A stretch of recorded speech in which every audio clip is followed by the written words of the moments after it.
Ангеліна Кріхелі. Love with Bitter Chocolate Taste. Read by Єлизавета Кунатовська.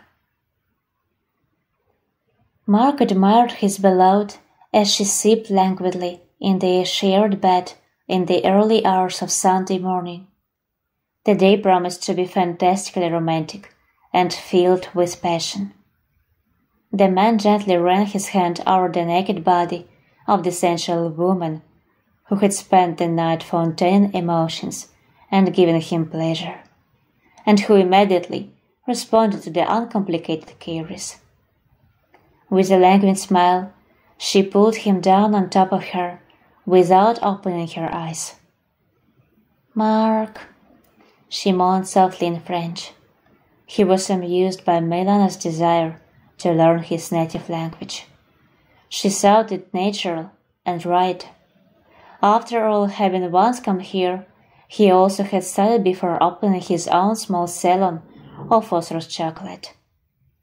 However, the new recipe for the treat, developed especially for his muse, was instantly lost in the background when her long fingers ran over his body, pulling down his robe and causing a shiver of pleasure.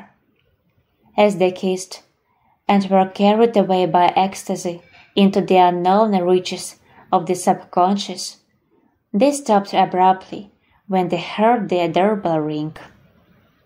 Milana frowned perplexed. "Are you expecting guests so early?" the girl asked, pouting her lips resentfully and looking sleepily at the imposing man. She felt disappointed, interrupted at the most savory moment of union with her passionate lover. Mark shook his head negatively, tensely pulling up the rope that had been tossed aside. With a convulsive gulp of saliva, he tossed back, "Merde," that means shit, and strode barefoot in the hallway, covering the bedroom door just in case. Milana stretched again, wondering whether to wait for him in bed to continue, or to get out and clean herself up for a memorable Sunday together. The second option won out, because, as broken cup cannot glue, and broken intimate harmony is impossible to continue from where they left off. Not that the morning was spoiled, but somewhere out there Feng Shui was already sniffing resentfully in the corner. Besides, the choked voice of Mark, coming from the hallway, kept her on her toes. "What are you doing here?" the man hissed, glaring angrily at the spectacular brunette in front of him. "It's obvious," she snorted. "Looking for you, mon cher." This address, "my dear," was the only thing Marina had managed to memorize for a long time. French seemed pretentious and even a little ridiculous to her. "Excellent," Mark muttered. "You found me." He came to his senses and looked at her questioningly. "By the way, how did you find me?" Marina easily and openly laughed, exposing a row of snow-white teeth, for which she was trained from childhood to take care of as carefully as possible. Almost all of her ancestors, for some reason, decided that you should start brushing your teeth at the age of 5 or even later, so by 30 they all had serious problems because untended milk teeth are sick molars. In order to avoid the painful fate of her relatives, her mother taught her to brush her teeth and hygiene in general from the day her first teeth appeared. Marina was rightly proud of her smile. Many envied and admired it, and Mark used it creatively for his advertising posters. They say that chocolate, according to the author's recipes, doesn't even spoil teeth. The man froze, wondering what he should do now with the unwanted visitor. Time is ticking. It is necessary to say and do something. But there is a mess in his head, and he's, poor man, in a complete stupor. I think I'll go in, summarized Marina, gently moved him aside and went straight to the bedroom. Opening the door, the woman predictably met her eyes with a surprised beauty, trying to slip her foot into a fur-house slipper on the low heel. "Who are you?"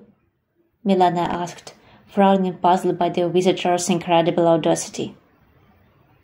"I thought so," Marina summarized, confirming her words with a nod of her head. "Mark, what's going on?" asked the girl at the man looming behind the back of the guest. "Milanочка, Marina," the woman hummed and walked to the balcony, opening it and making the girl feel even more awkward. The freshness that immediately invaded their room's grey air instantly refreshed and cooled the excited Milana's rosy cheeks. "Mark!" "Yes, Mark!" Crossing her arms over her chest, Marina teased her without malice.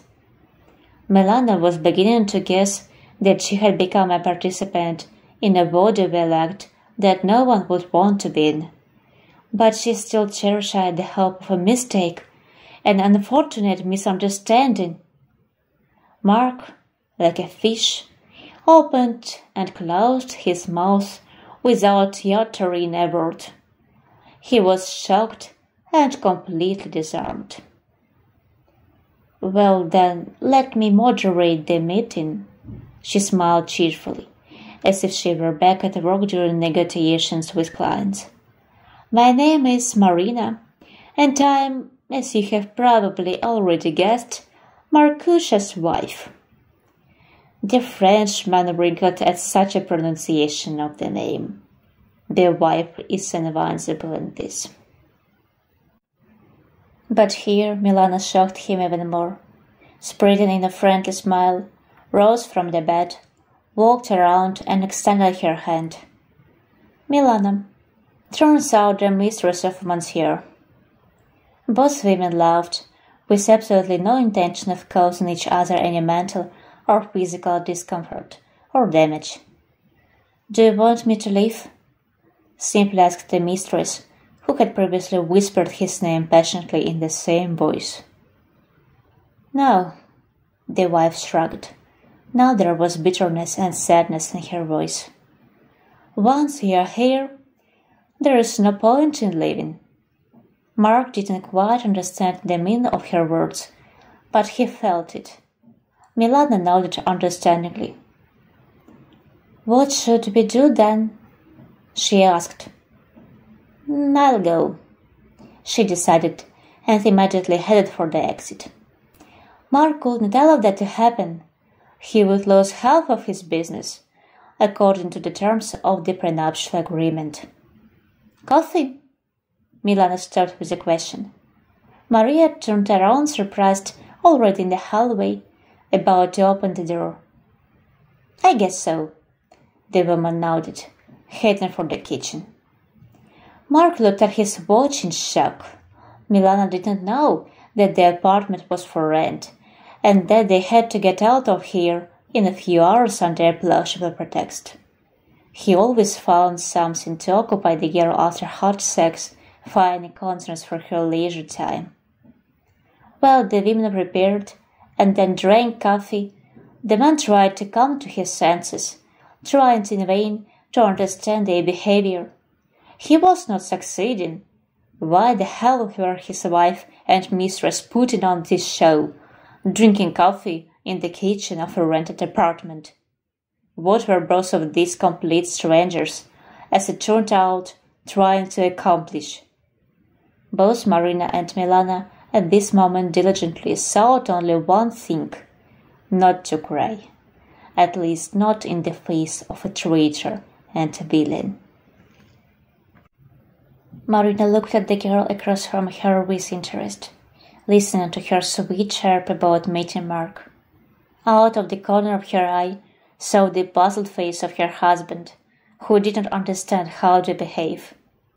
Yes, no matter how long he lived here, he could hardly understand non-French women.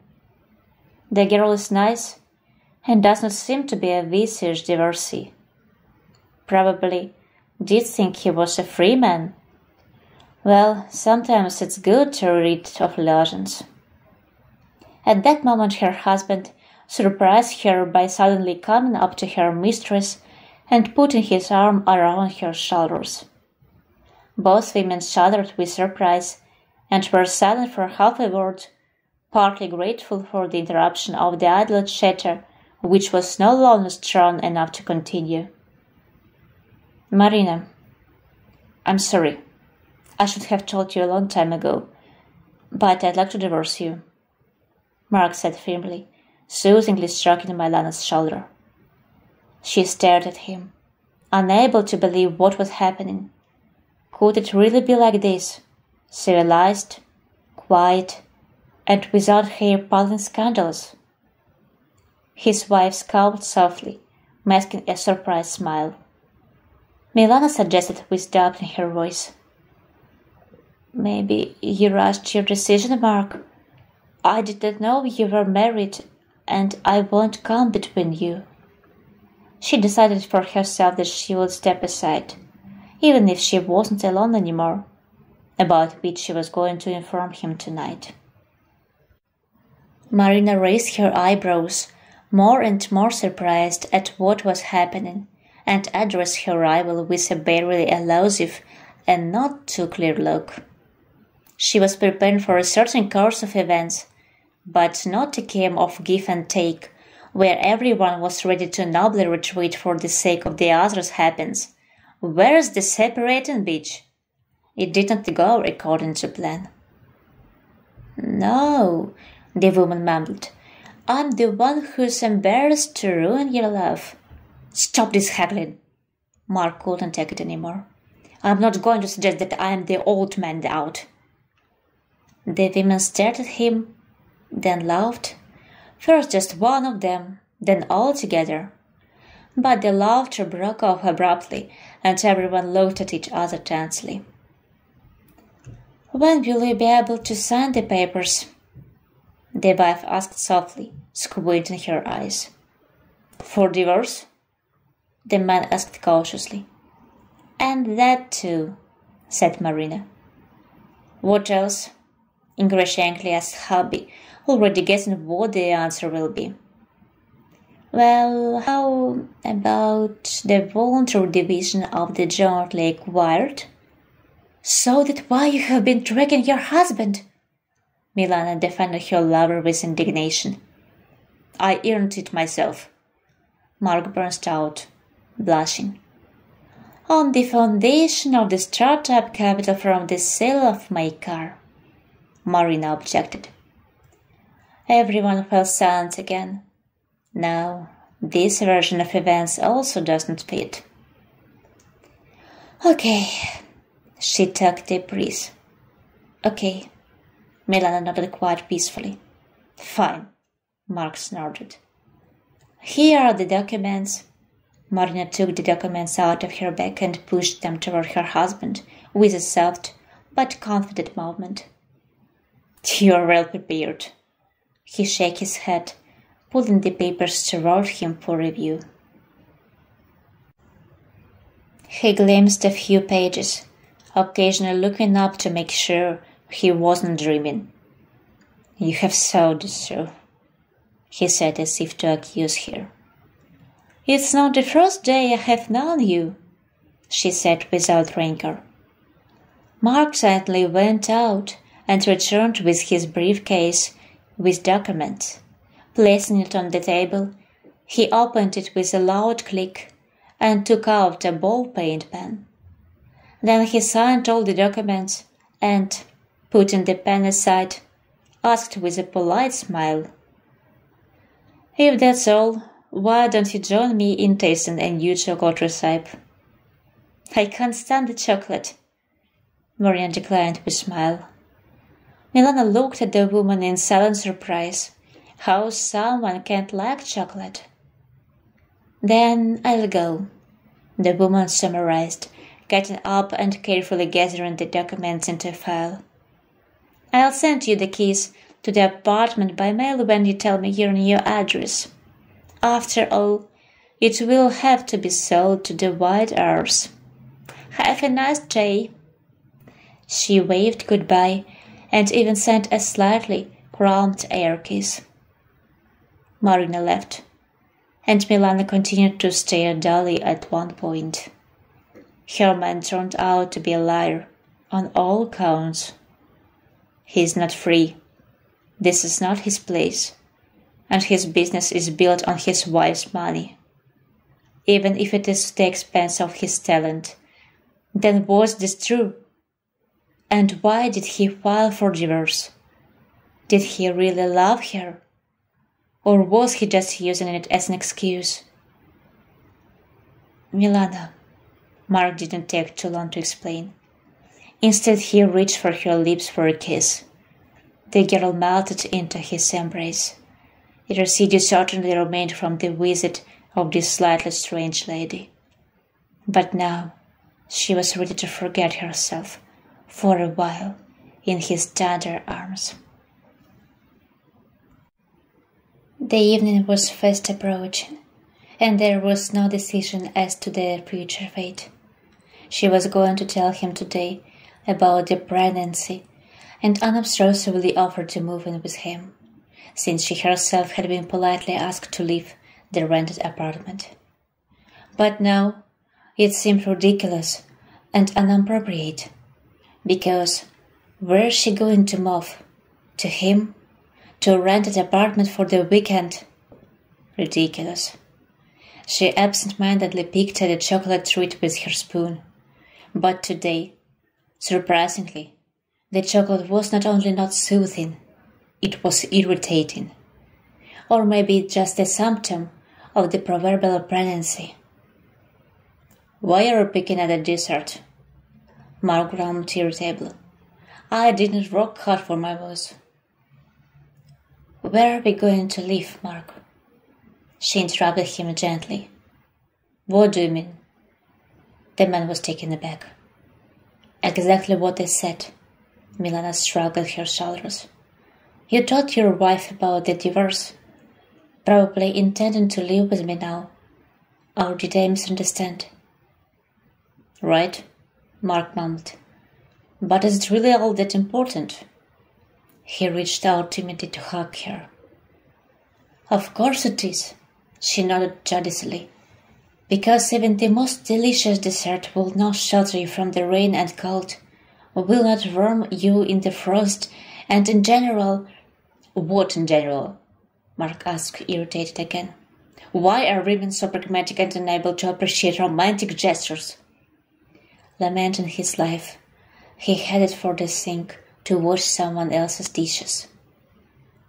"We'll get another apartment. It's not a big deal." "It's getting late. You think we can find it in a couple hours?" she asked hesitantly. Mark shrugged uncertainly. Then he called the owner of the apartment they were in and easily persuaded her to rent it to them for another week.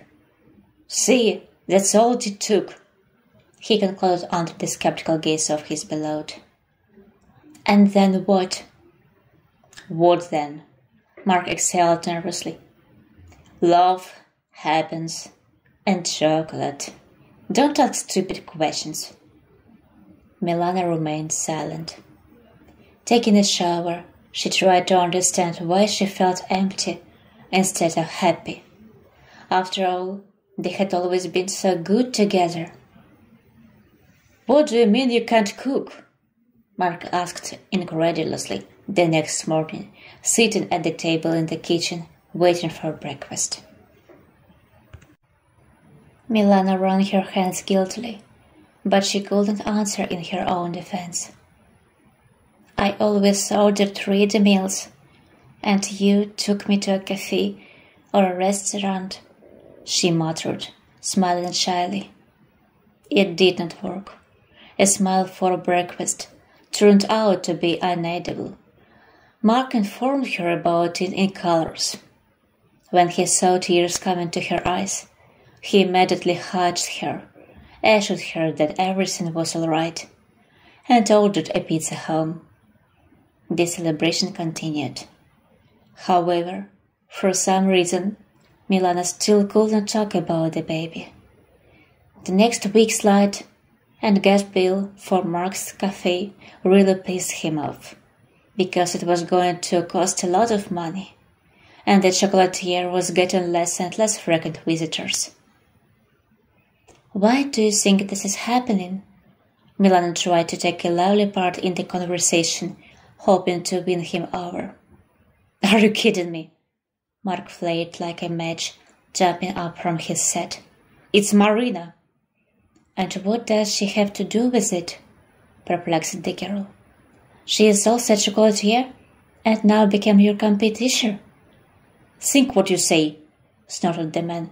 "She's a publicist, and it seems now stopped advertising the cafe." "Well, that makes sense," she said timidly. Mark looked at her, struck by a sudden idea. "I know how to fix it. You're the manager, aren't you?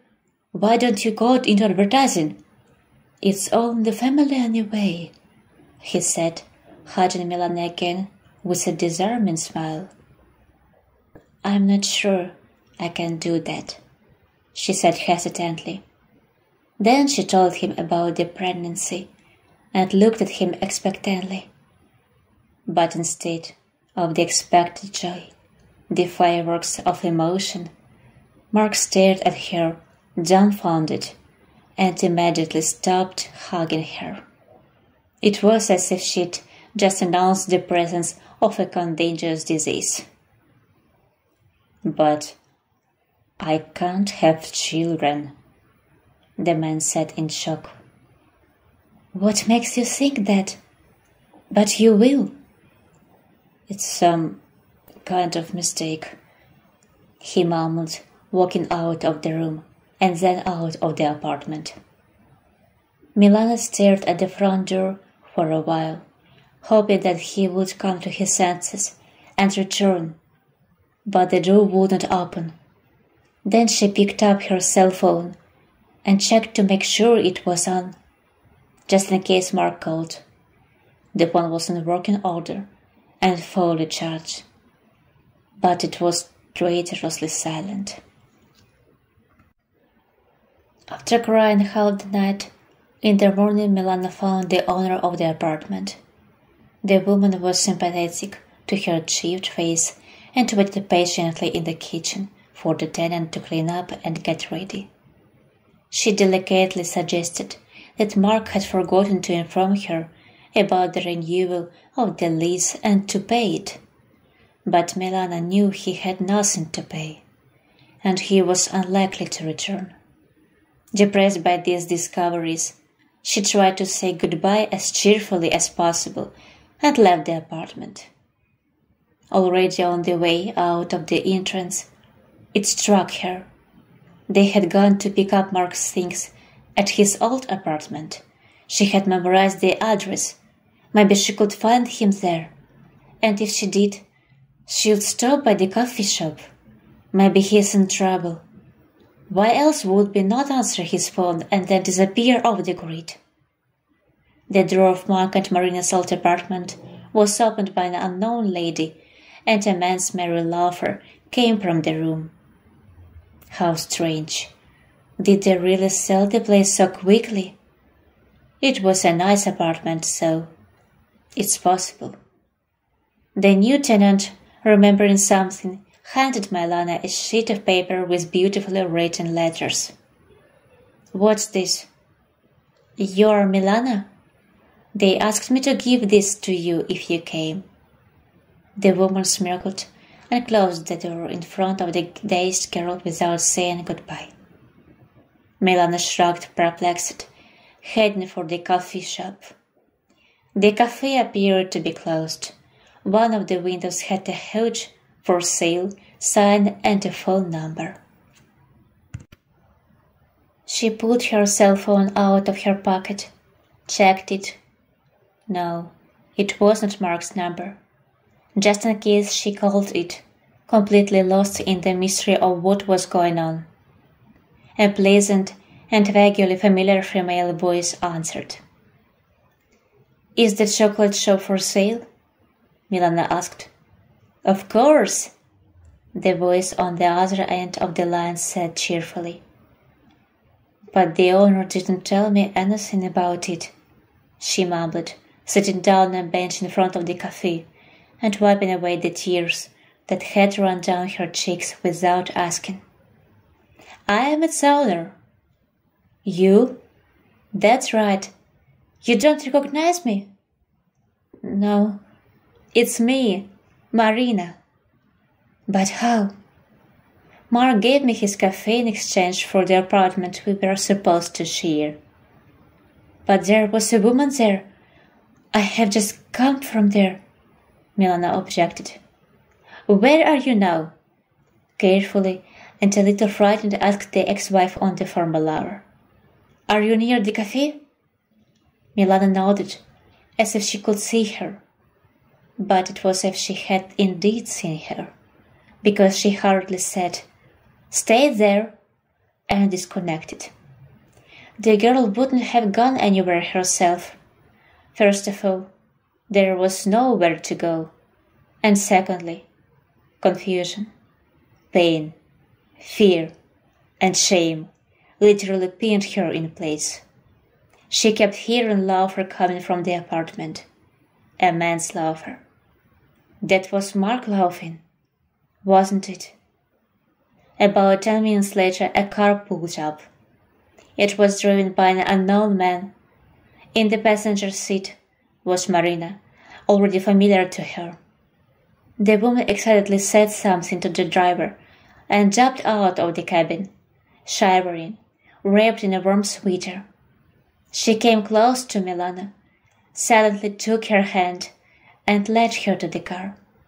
There was no strength to argue, and the cold was already felt by her whole body. The girl obediently sat down on the back seat, feeling the contracting head from the working stove. Milanочка, extremely caring said Marina, looking into her eyes. I know everything. How? Muffled asked. For the money Mark went to me. You exchanged them for his return? Marina laughed warmly. God forbid, I'd like you to meet him. This is my husband, Victor. It's a pleasure, the man behind the wheel said sympathetically. We have been together for a long time, Marina confessed with a cheerful glint in her eyes. And I know about all the adventures of this chocolate hair for a long time, she hummed. Milana frowned. I decided to teach him a lesson. You know? The girl shook her head negatively, laughing in the warmth of the car. According to the terms of the marriage contract, if he cheats on me, I get half of all the property. But you, she shifted her gaze from the speaker to the driver, making it clear what she was thinking. Uh-huh, happily agreed Marina. But I caught him first, so lucky you. How did you do it? Marina shrugged playfully. Mark made good chocolate. I made his business successful. He couldn't do it on his own. So when he had a problem, he came to me for advice and help, and I traded the help and advice for the other half of the cafe. I don't need it, in fact. I'm selling it. I hate chocolate. But there are still surprises in store for him. And that woman in your apartment, haven't you sold the place yet? Milana asked languidly. Are you kidding? I let a relative of mine live in my house. He'll get his mind right with her, laughed the woman. But then she stopped talking and looked sympathetically at the girl. I know about the child too, she said quietly and very seriously. Let's go out to our place. You'll have a rest and we'll talk. About what? I can't have children, sadly stated the interlocutor. I won't give you my child, Milana exclaimed, covering her stomach in an unconscious protective gesture. Victor smiled approvingly. "You don't have to give it away," the man said mysteriously, starting the engine. "You will live with us. You'll come to your senses after this whole story." He looked conspiratorially with Marina, and the car started smoothly. While driving, Milana fell asleep. The stress and worries had taken their toll. Marina looked at the girl, seriously fearing a cult. In her position, it is extremely undesirable. Finally, they arrived. A small country house welcomed them with the rustle of fallen leaves in their orchard. Milana blinked sleepily, looking out the windshield. "Where are we?" "At home," Marina replied with a peaceful smile, helping her out of the car so that she wouldn't get caught on anything in her sleep. Milana still clumsily stumbled and almost fell, if not for Victor's timely helping hands. The girl nodded gratefully. She wanted to apologize, but raised her head and faced deep green eyes.